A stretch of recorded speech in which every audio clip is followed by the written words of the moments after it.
show, in the beginning of the season, I set out on a mission to figure out how we are going to handle social media as parents. I know what it's like to contend with difficult things. I grew up that way.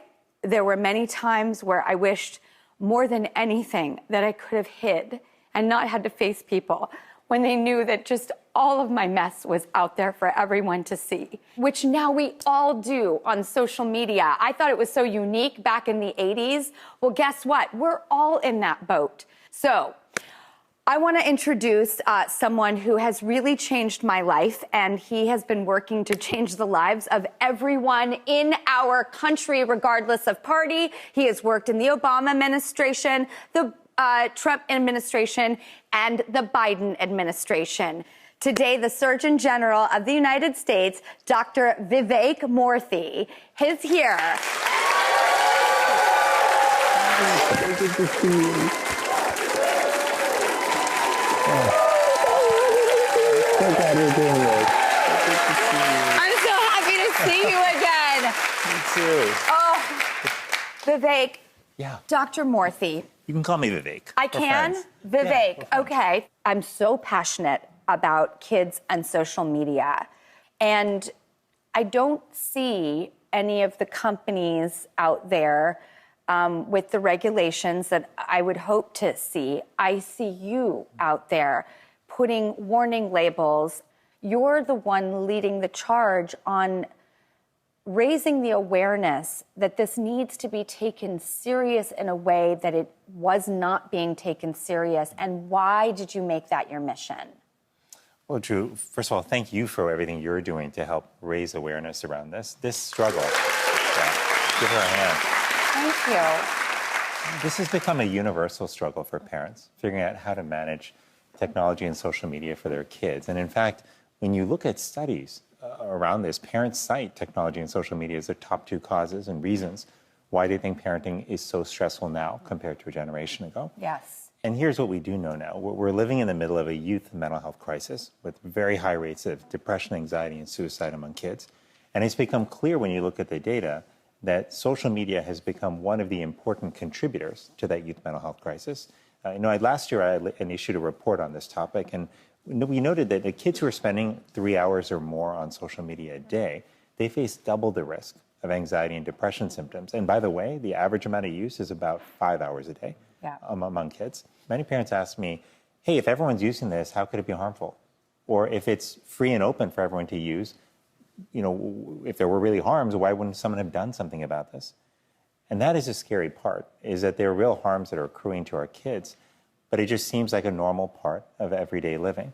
And that's part of what we've got to redo our thinking on, is to recognize that as common as this is, there are real harms, and our kids are telling us about these harms. Everywhere I go, kids themselves bring up social media as something that's contributing to their mental health struggles.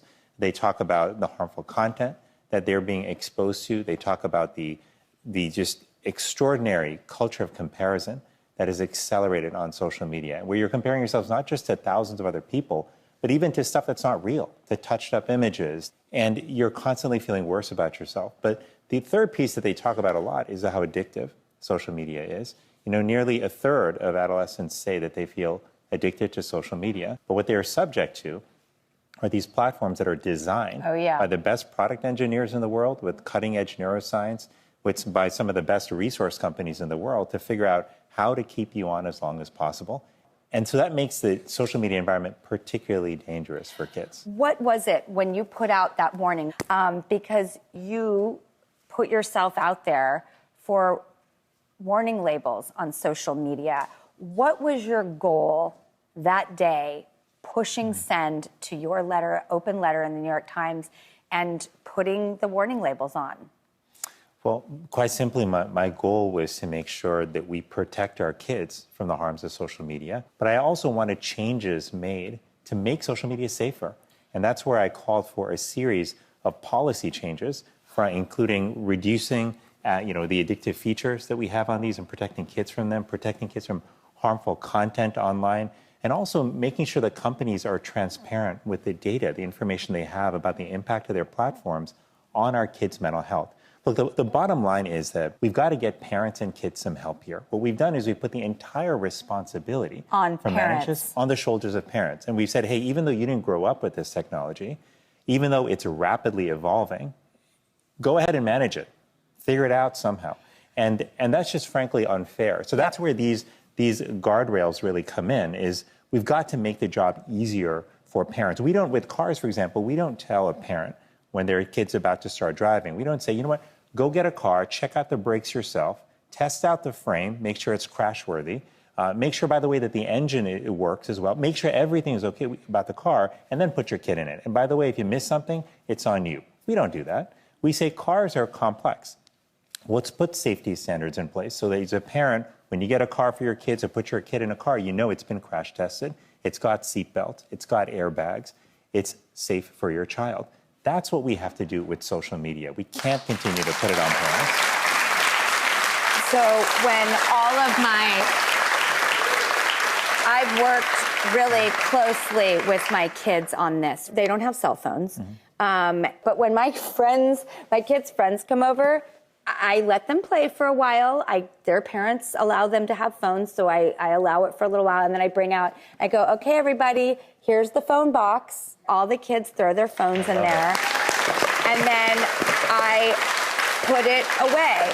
And these kids are now telling their parents, who are my mom friends, they're like, I kind of like it when she takes the phone away. It just like forces me to stop playing on it. And I was so relieved, because you feel nervous as a parent to step in with other children, but it's okay if that's the policy in your home. You can find the balance. And one of the things that made me trust in you so much when I spoke to you, you spoke about when you spend time with people in their hospitals, as the doctor of our country, at the end of their life. And there was a consistent message that seems to come through as people reflect upon what mattered to them. Will you quickly talk about that a little bit? Well, I started thinking about these lessons that I was getting from patients over the years, and they often open up to you in ways that I find so incredibly enriching, and also it's an incredible honor. And there are a lot of lessons there. And when I think about that, I think about, first of all, what kids feel like they're being pushed to do today. They often say that they're being pushed to be successful, but that the version of success that they're being asked to pursue involves either being famous, getting wealthy, or acquiring power. I agree. And if you get all three, wow, you've really made it. But when you speak to these patients about what mattered to them in their whole time on the planet, what was it? It was different. What patients always talked about at the end of life, they don't talk about the amount of money in their bank account or the size of their corner office or their accomplishments. They talk about their relationships. They talk about the people they loved, about the people who loved them. You see, in the final analysis, in the final moments of life, when only the most meaningful strands of our existence rise to the surface, it's clear that it's our relationships that truly matter. It's the love that we give and the love that we receive. My hope is that we can teach our kids that, not only through what we say, but also through the lives that we lead. And if we do that, we will give them the foundation that they need for health, for happiness, and for fulfillment.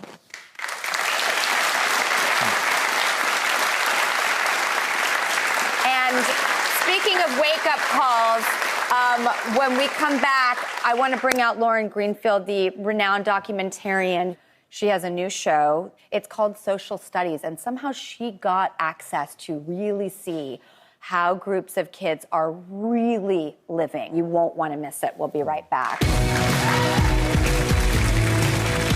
Coming up, Leslie Jones gets serious about tech addiction. We don't talk to each other. We text. We are in our phones. We think that social media is the source of information. We don't even go out and just socialize with each other, and it doesn't make sense.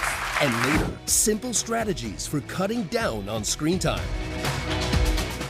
Who in here has gone viral? Show of hands. Oh my gosh, everybody's gone viral. With like Kim K, like she got famous for the sex tape, and so like with platforms like TikTok where like anybody can get famous, that's like if you put out content like Kim Kardashian did, maybe you'll get famous. Well, that is a little bit of what we were talking about, sort of a false sense of what is success or what will open doors. And that's just a snippet. There's so much more to this incredible docu-series, actually. It rolls out over several episodes. And Lauren Greenfield is here right now joining us, how did you get this kind of access into kids in their world? Because there are points where I'm like, this must be a reenactment. There's no way she's actually there in the mosh pit. And I'm like, nope, she's there. And I'm wondering, do you think it was an added benefit that kids are so voyeuristic, narcissistic, exhibitionist that your camera didn't faze them at all because they're all filming each other? Well, I think kids are much more used to the camera, but the really interesting thing in this project is they really brought themselves. Like when we were sitting in group, when we did the interviews, they were so honest and raw and truthful and very different than when they're using the camera on their phone. And so what I tried to do in the show, first of all, the most important part about the show was we had access to what was on their phones. We figured out how to get the material. And so we see in the show these different perspectives. We see the way they present, how they present to other kids, how they present online, but then they break the wall and kind of tell the truth to our camera and also to each other. Social studies is a brilliant double entendre title, too, that you chose. It really just nails it.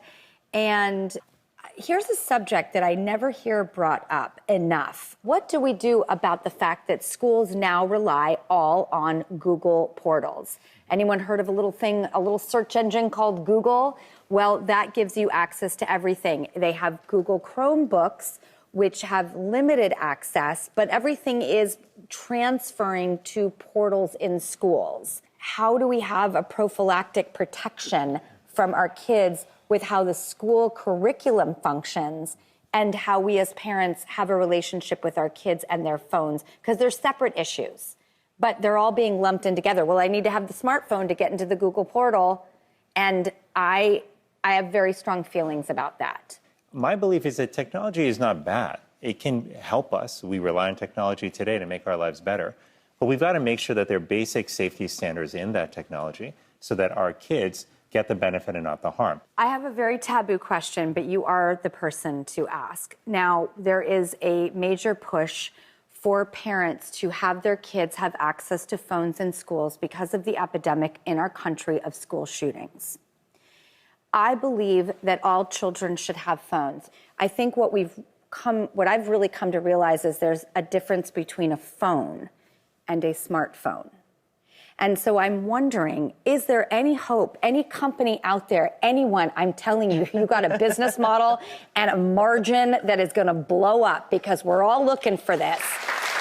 Where and who is going to create something that is a phone that maybe takes the best of technology, the T's and M's, TM, tech, talk, track, and music, maps, memories being photos. But if we could design an actual device that we could unify behind, where is that device? I'm begging everyone to make it. I think this is a really reasonable way to think about it, which is you're asking the basic question, how do we use technology, the good parts of it, to help us? And how do we avoid the harms? And to do that, we have to really approach it with the fundamental goal in mind of safety and benefit. And I just got to say to parents out there, parents, I worry, are just dealing with so much stress and guilt right now as they struggle to manage everything that has been placed on their shoulders. Parents are dealing with all the old stuff that has made parenting stressful for generations, but now they're having to manage this new technology that they didn't grow up with. They're having to also deal with this epidemic of gun violence, which you might think, well, how many people does that really affect? I'll tell you, in the report we just issued 2 months ago on gun violence, more than half of Americans, 54%, say that they have been directly affected in some way by gun violence. And that could mean either they were shot, a family member of theirs was shot or killed due to gun violence. You think about the ripple effects this has on the mental health and well-being of our country. So every time you go to drop your kid off of school, if this is what's on your mind, of course you're going to worry about safety. And it's one of the reasons why we work to get technology that's safer for our kids. We also have to address some of these very real threats in their life, like gun violence, which is stealing not only the physical health, but the mental health of millions of Americans. But the one thing I do know is that none of us can do this work alone. I know that the world makes us feel like as parents that we've got to have it all figured out. We've got to know what extracurriculars our kids have to do, what classes they have to take, exactly how to protect them on every front. But the truth is none of us have all the answers. So what we have to do is what we've done, frankly, for millennia, which is work together as parents, support one another. What worries me the most is that we have lost our villages. We have come to a position where we're trying to manage all this on our own. And that's just an unreasonable expectation. So if you're a parent out there who's feeling shame or guilt around not being able to manage everything for your kids by themselves, just please know that you're not alone. We're all struggling. And that talking to other parents about their challenges is not only good for you, it is really good for them because they can help open up a conversation. So no shame in needing each other, no shame in needing support. Parenting is a team sport. It really is. We should look at it that way. Yes, we do. There's a lot of work to do. So watch Lauren's new documentary series, Social Studies, on FX with your kids. Dr. Morthy and Lauren, I just can't thank you enough for this conversation of my lifetime, honestly. Thank you. We will be right back. Oh my God.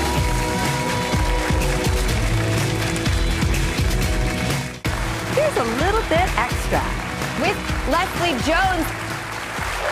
I'm going to tell y'all right now, and I hate to say it, I hate to say this, but our society right now is in complete depression. We are so sad. We have not had a great last 10 years. And I'm going to tell y'all, a lot of our problems are self-induced, okay? We don't talk to each other. We text. We are in our phones. We think that social media is the source of information. We don't even go out and just socialize with each other, and it doesn't make sense. It doesn't make sense. I will say this. We have completely let corporations and networks and media make more money off our sadness than our happiness. If we can help them figure out how to make money off our happiness, you just never know what type of society we have. You know what I'm saying? So that starts with us. We have to stop being complacent. You have to stop thinking that somebody else is going to take care of it. You have to stop thinking that it doesn't affect you. And you have to stop thinking that you don't matter. You just have to stop doing that to yourself. I hate to keep saying the cliche, what you want to see in the world, you have to start being, you know? So, if your friend submitted you in college for funniest person and then you ended up winning that, could I submit you for wisest sounding board and we could win that contest? Because we need more. I don't know if I'm so wise as much as that I have been. I'm 57 years old. You are? Yeah, I'm 57, yeah. I've aged just like wine, delicious and aged. Don't turn me on, Leslie. You know what I'm saying? Go good with a good cheese, you know? Don't turn me on. We will be right back. Before we go, here's a little bit extra. Here are 3 of my favorite screen-free activities. 1 is go for a child-led walk. That is simply get outside and let your child lead the way. 2, check out a local playground that maybe you've never explored before. And 3, so simple and easy, it is free play. Give your child some open-ended toys, step back, and watch the magic happen. We make this show for you, so take it with you.